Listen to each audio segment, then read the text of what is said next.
Why did we get into private practice?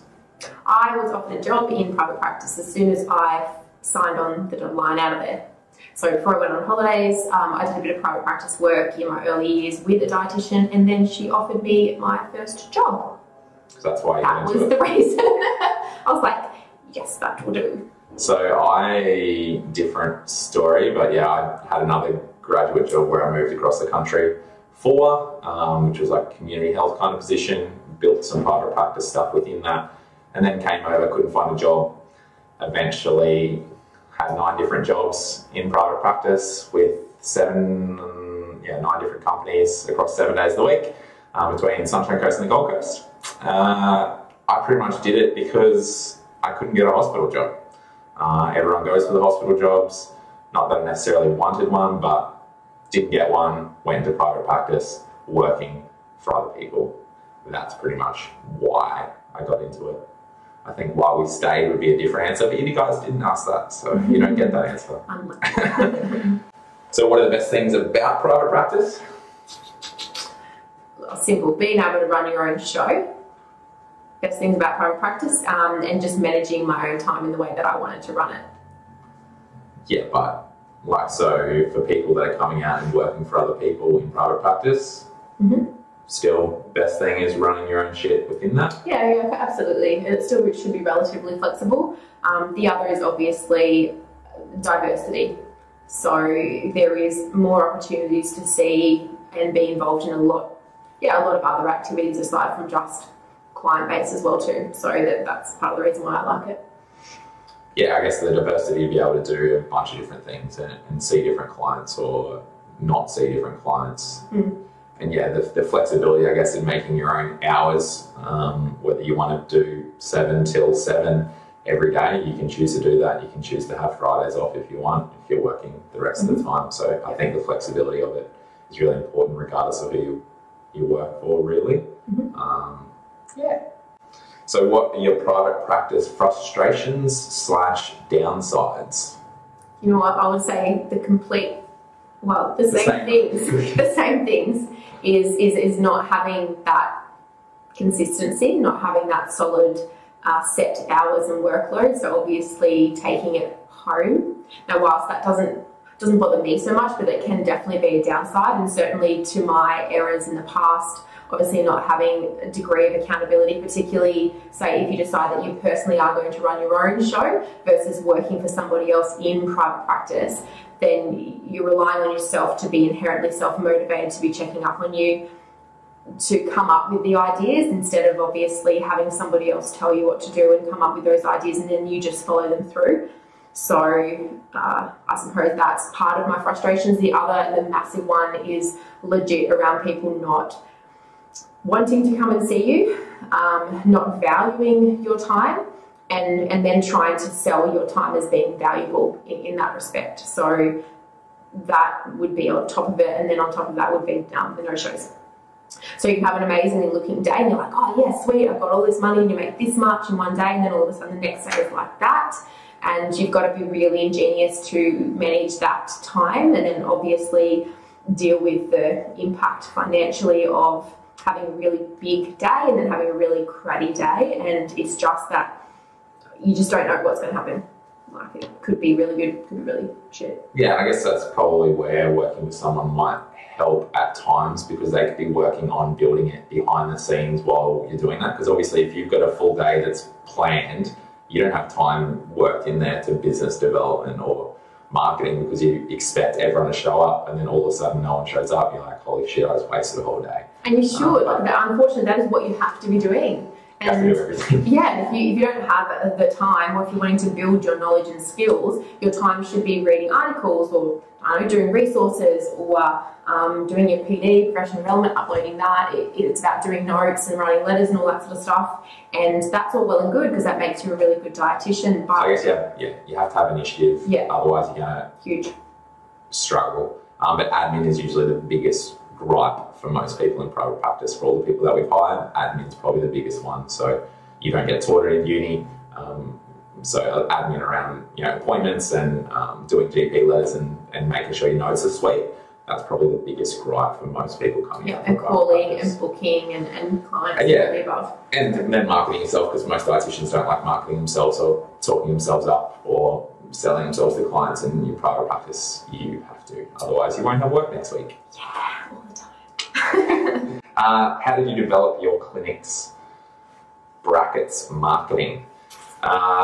So I guess it all depends on the business. So for us, we try and do as much as possible of everything. And it's changed since when I started, 6 years ago now, to what it is now, because social media has kind of taken off. So a lot of our time is spent on that traditional old school marketing of flyers, newsletters, even magazines and all that kind of shit doesn't really get you results.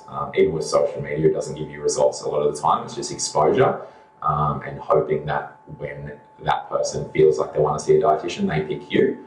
But in terms of marketing, it's doing everything. So it's like doing co-marketing efforts with other organizations. It might be doing marketing with, the clinic that you're working at, or it might be going directly to clients. It might be holding an event, holding a stall, giving away free presentations. A lot of it's free work, giving away shit for free to get people to come and see you. But that becomes down to the sell and knowing how to sell yourself and your skills. And that's really, really hard if you're just a new grad with no support. So if you're a new grad in a bigger organisation with experienced practitioners, they'll be able to help you with that. I think if you go out on your own, which a lot of people want to, which is completely fine, I get it, but just know you're going to be up against a wall a lot of the time, and it's not something that's like this exact framework that you have to do, but you learn in time the right strategies that work, and what areas to target and where to target your time, but also your spend, because you're going to have to spend money to make money.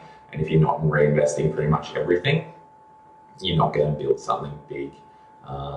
So yeah, I didn't pay myself for 4 years. So yeah, and you've got to want to be in the long run. Like if you're holding out for that job, then you're not going to have to be spending your money on marketing, because that's your income for the years. And so therefore, if you don't have a big plan or a big picture or big ideas, then it's not worth your time, because it takes so long to actually establish yourself and then also your clinics.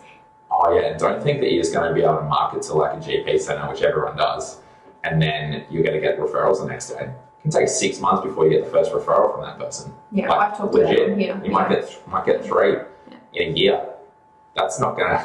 It's not even going to pay your rent. And even being in a clinic doesn't guarantee that they're going to send you referrals either. And it depends on on your agreement as well too, as to whether they actually refer to you or not. Please do not just go into a medical centre and then just accept what they slap in front of you, because a lot of the time they'll take way too much percentage and give you shitty agreements, and then it's just going to end up terrible for you. So getting advice from a senior practitioner who's in private practice would help, whether you've got a mentor or if you want to ask us on Dietitian Life, go for it.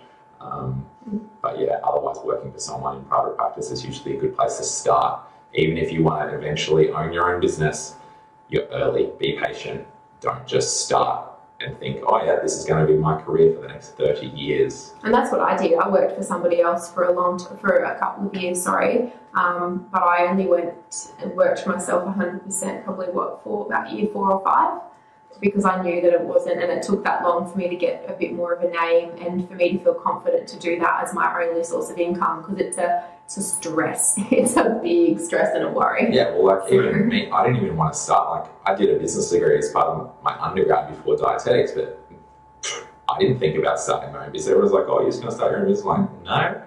But I only got an opportunity to like get into this small clinic, and then I did it. Like it wasn't because I was passionate about running a business. Yeah, sounds like I'm just like, oh, righto. Now I'm passionate as fuck. Sorry. But yeah, like us, I guess it's just finding out what you want to market, where to target your time and money. We went on a tangent, but I think we've kind of answered the next question a little bit. What's your advice for you guys going into private practice now and in the future? I'd say work for someone first, 100%. I'm blue in the face about that. Because I think as a new grad, you get so excited about every opportunity that someone wants to have you come and speak, and you get your first business cards and your new templates, and all that stuff costs a lot of money, and it's not guaranteed.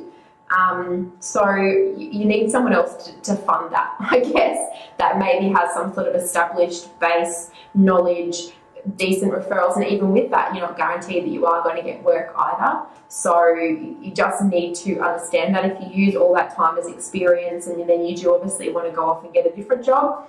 But if anyone wants to start in private practice, that would be the best lowest risk entry point than it would to be you just starting your own stuff, because it's a hard, long slog. You're not going to make a lot of money unless you're very lucky, or unless you are ridiculously good. And let's face it, nobody's ridiculously good when they first step out of uni. That just takes time. Don't care if you got a 7.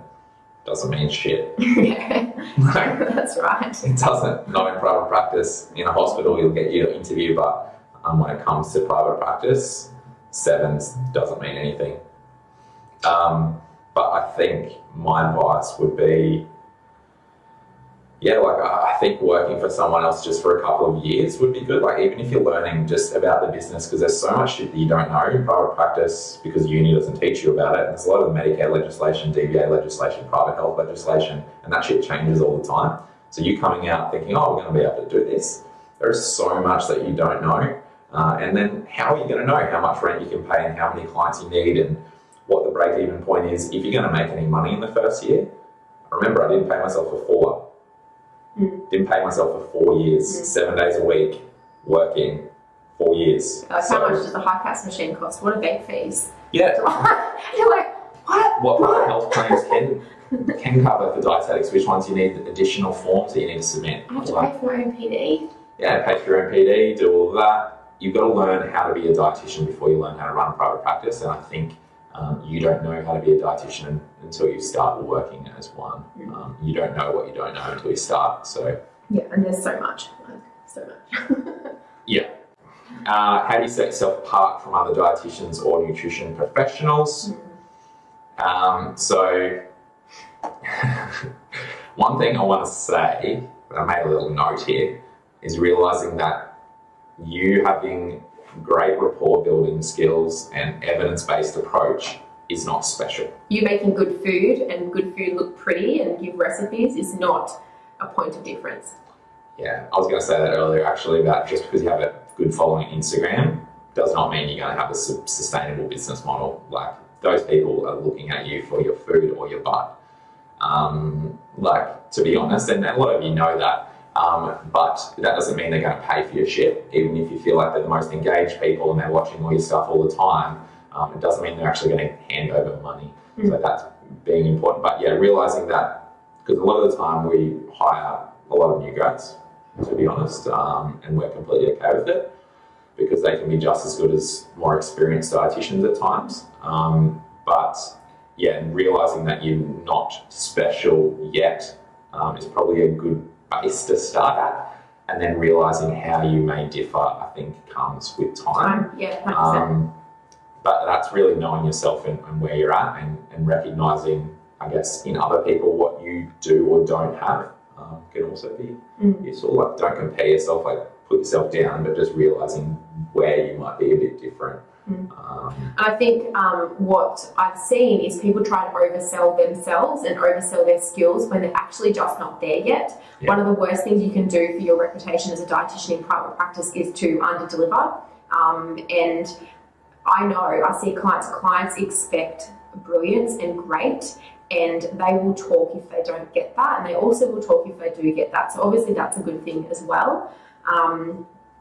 So how do you set yourself apart? So I think what we are harping on about is spending the time to develop your skills and be good and be great, versus then trying to set yourself apart in the beginning, because it's all so great and everyone's got the best quality, fantastic looking pictures out there, and we can all talk and we can all sell ourselves, but you've just those people in the media can. So in that respect, it is difficult to set yourself apart. But I don't think at times you always need to, particularly in private practice. The reputation is built on repeatability, consistency, and you just demonstrating that skill over a long period of time. So to set yourself apart, you need to be in it for the long term.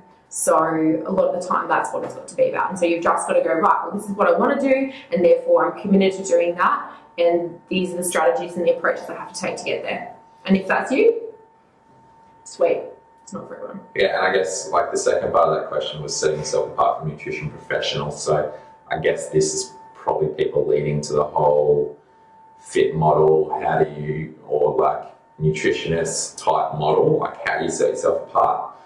It's freaking hard. No, like you can't really do that. No, like it's hard. Like we're shackled a little bit in terms of our ability to do things like testimonials and show people results. So there's not a lot you can do other than that repeatability, trying to build cred through experience. And ethically, people on social media that don't have any real good qualifications can say whatever the hell they want. Yeah.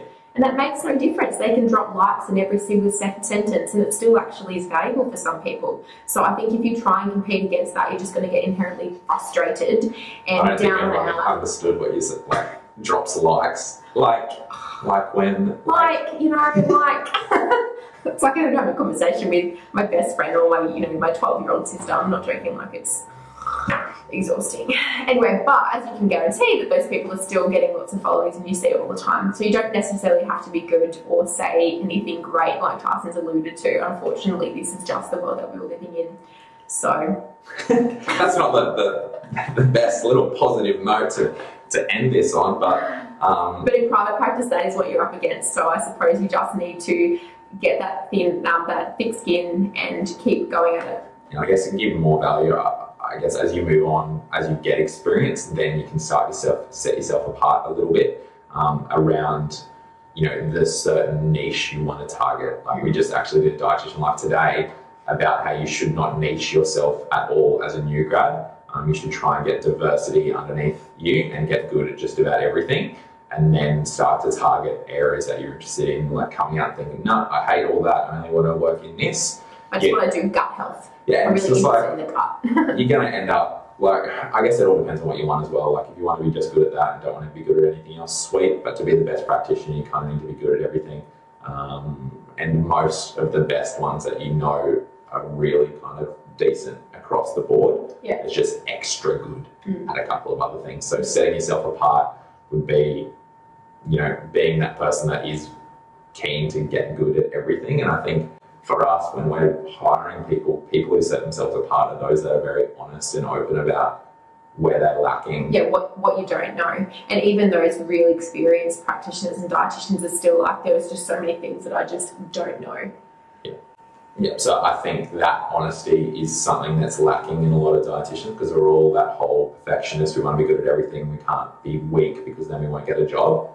On the opposite side, like we want people to know their weakness because then we're like, oh, this person's actually honest. We're going to be able to communicate with them. They'll be able to tell us that when they're struggling, or if there's a certain area that's going to really be hard for them, when to support them. And I think you looking for a job post-grad, I think being very honest is like the best thing that you can do. And if you don't get that job because you're honest, then it's probably better for you than what it would be going in and thinking, I just need the experience, and then it being a horrible experience and you burn out and leave the profession, which happens, unfortunately, a lot. But yeah, on a positive note, it is actually really enjoyable to be a dietitian. I think everyone gets to a point where they find out what they actually like, but it takes a few years to identify that. I'm obviously I like sport. I did the sports dietetic course and I did a lot of that. Peter's awesome at pediatrics and tolerances and things of that nature. She's really good at that. So, but at the same time, we were still good at all of the baseline. So I think that is probably the number one bit of advice. 100%. And all that baseline metabolic conditions, weight management, hypertension, high cholesterol, all that sort of stuff is so important for foundation of nutrition knowledge, as well as all of your skills that we've talked about, counselling and the like. So you cannot undervalue how important that is. So to be a really good private practice dietitian, you need to be a really good dietitian. So. Yeah. And even if you get a job in the hospital, I 100% advocate for you to be looking outside of what your current ward is and upskilling in that and really diversifying, because you never know how long that job's going to go for, because contracts change all the time, funding changes all the time. So that is really important. because, and as well as that, it's just good for your own professional development. You don't want to be just stuck on a cardiac ward and then all you're learning about in professional development about is about heart disease. Like, you want to be outside of that and constantly growing. So don't feel like hospitals are the easy route or the preferred route. I think just, yeah, rambled a little bit, but whatever. If you have any other extra questions, we're always available. So hit us up on Dietitian Life. And yeah, we've got a closed group on there. So to find that, you just go dietitian, like go to our website, so dietitianlife.com.au/lifers, LIFERS, fill in details and get an email with an invite to the closed group.